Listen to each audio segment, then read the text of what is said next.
Hey Moninga, je vis à Madrid. Je me trouve à Rouen, Arabie Saoudite, Pékin, en Chine, Nouvelle-Écosse, au Canada, dans la ville de Kaunas, près de Versailles, Paris, Montréal, Melilla, en Espagne. à Bordeaux, à Chicoutimi, au Canada, à Paris, à Tunis, à Punta Georgia, précisément aux USA.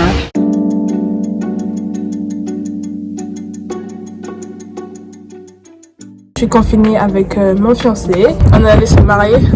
Les mairies sont fermées, donc on peut plus se marier. Du coup, on a juste décalé la date en espérant que la nouvelle date à ce virus soit passée. J'ai pas trop peur d'une maladie et tout.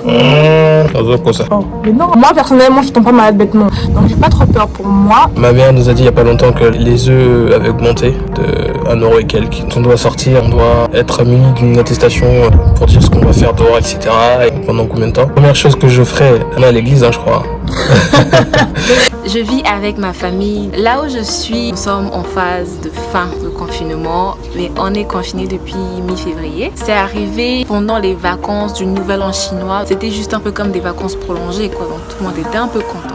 C'est maintenant juste que les gens recommencent à travailler. C'était très compliqué, il y avait vraiment plus rien en supermarché. Il y avait plus de stock en fait. À ce moment-là, c'était pas facile. Et à partir du 15, donc les imports ne vont plus venir en Chine. Donc, on n'aura plus ce qui est international. Et ce qui fait que les prix ont déjà commencé à augmenter considérablement en fait. Surtout les prix des gants, des gels hydroalcooliques, des masques et tout. Mais franchement, ce qui me manque le plus pendant le confinement, c'est évidemment la malbouffe. Ça fait depuis février, sérieusement. J'ai pas mangé un bon burger.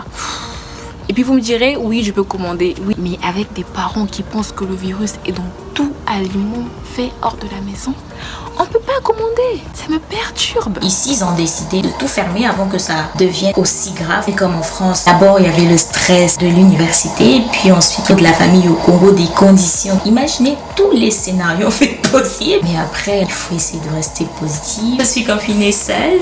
La solitude, c'est mon deuxième nom, s'il faut le dire. J'aime bien la solitude. Parce qu'honnêtement, c'est dans la solitude que de grandes choses se font. je suis confiné, mais seul. L'idée de repartir au pays, non. Parce que au pays, si t'as rien dans la poche, quand t'es malade, t'as pas droit à des soins médicaux. Contrairement à la France. Il y a tellement de gens qui meurent pourvu que ça soit pas mon frère ou quelqu'un de ma famille. Mais bon, après, ce qui arrive à l'autre peut arriver à toi aussi. Donc, faut toujours rester dans la prière surtout. La première des choses, après le confinement, j'irai au McDo. nous sommes tous confinés. Depuis plus de 4 semaines déjà. Je vis seul, c'est pas facile. Il y a des moments où je me sens triste. Je n'ai personne avec qui parler. Ce qui me manque le plus, c'est tout simplement ma famille. À Rouen, tout le monde est confiné. On passera les examens sur Internet, en QCM ou en DM. Et aussi, on a une plateforme Universitis sur Internet qui nous permet d'avoir accès au TD ou... Je suis seul en ce moment vu que je suis célibataire. Corona n'a pas changé ma vie parce que je passe souvent mon temps à la maison. Et au niveau des prix, rien n'a changé. Tout le monde n'est pas confiné. C'est mieux de passer ce genre de moment avec sa famille. C'est un peu difficile, mais on surmonte cela. Ce qui est vraiment incroyable, c'est que les prix ont vraiment augmenté parce que ces supermarchés savent qu'en ce moment, il y a des gens qui veulent faire des courses plus d'habitude. Pour circuler, j'ai un laissez-passer. À chaque fois que la police m'arrête, je leur montre le papier et je leur explique ce que je veux faire. Les gens consomment un peu plus qu'avant. C'est un peu difficile de trouver tout ce dont tu as besoin, quoi. En rentrant, vous pouvez facilement, durant le voyage, attraper le virus et puis l'amener au pays, contaminer la famille et mettre en danger la vie des Congolais. Du coup, j'ai décidé de rester. Je n'ai jamais préparé pour moi pendant un moment déjà. Donc maintenant, je dois me faire moi-même manger et prendre soin de la maison, quoi. Le confinement a été instauré le 16 mars 2020. Je vais au travail que 3 jours dans la semaine, alors que j'y allais 5 jours dans la semaine. Le côté où j'ai un peu peur, c'est par rapport aux parents et par rapport au pays. Étant donné qu'on sait qu'au pays, tout ce qui est santé surtout n'est pas assez développé. En faisant des courses, il faut respecter les 2 mètres de distanciation.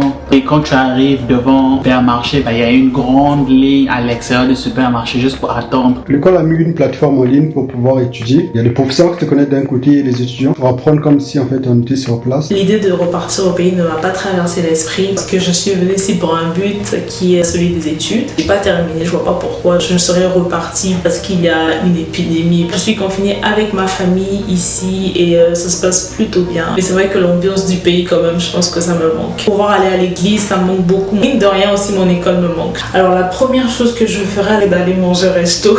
Un petit McDo, je sais pas. Tout le monde est confiné, donc il n'y a personne dehors, juste des oiseaux. On est là en famille, on discute, on rigole. Je suis arrivé il n'y a pas longtemps déjà, surtout que j'avais déjà commencé mes études. Donc les professeurs essaient de nous expliquer comme ils peuvent. Pas toujours évident d'être sur les écrans, on gère ça comme on peut. Je suis confiné seul, mais grâce à l'évolution de la technologie, je me sens pas vraiment seul, vu que je passe tout mon temps au téléphone avec ma famille et mes amis. J'ai tout de suite pensé rentrer au pays, mais malheureusement, nous n'avons pas le droit de quitter notre ville par ordre du coach. Le corona a fait de moi un grand cuisinier. C'est vrai que je voyais pas mal, mais maintenant, je peux dire que j'ai appris à faire tout plein de nouveaux plats. Ici en Espagne, l'État a interdit l'augmentation des prix en fait des aliments. Nous n'avons pas accès au terrain. Pour nous, le plus important, c'est toujours d'être en contact avec le ballon. Mais comme c'est pas possible, j'essaie de m'entraîner seul ici à la maison, sans déranger les voisins. La première chose que je ferais, prendre le premier avion et rentrer au pays et rendre visite à ma famille parce qu'il me manque tellement mes parents. J'ai le droit de sortir pendant 1 heure pour des déplacements brefs pas loin de chez moi. Je suis en chômage partiel et je travaille à 60% de mon temps. Je travaille le matin et les après-midi sont chômés et je suis obligée de poser 5 jours de congé même si je n'en ai pas besoin. J'ai cette chance-là de pouvoir être en télétravail. L'après-midi, je vaque à mes occupations. J'ai aussi une chaîne YouTube, je m'occupe un petit peu plus de ma chaîne. J'ai un de mes fils qui prépare son bac. L'épreuve du bac est annulée. Ils auront leur examen sous forme de contrôle continu. On a constaté que, par exemple, 2 kilos de tomates, 7 €. C'est too much. On a un débit internet vraiment très très lent. Du fait du confinement, tout le monde télécharge. Il faudrait même un mois du confinement parce que ça fait vraiment du bien à la nature, ça fait du bien à notre planète, on la néglige beaucoup. Tu commences à faire comme ça là, tu deviens suspect automatiquement. Les temps sont devenus dangereux.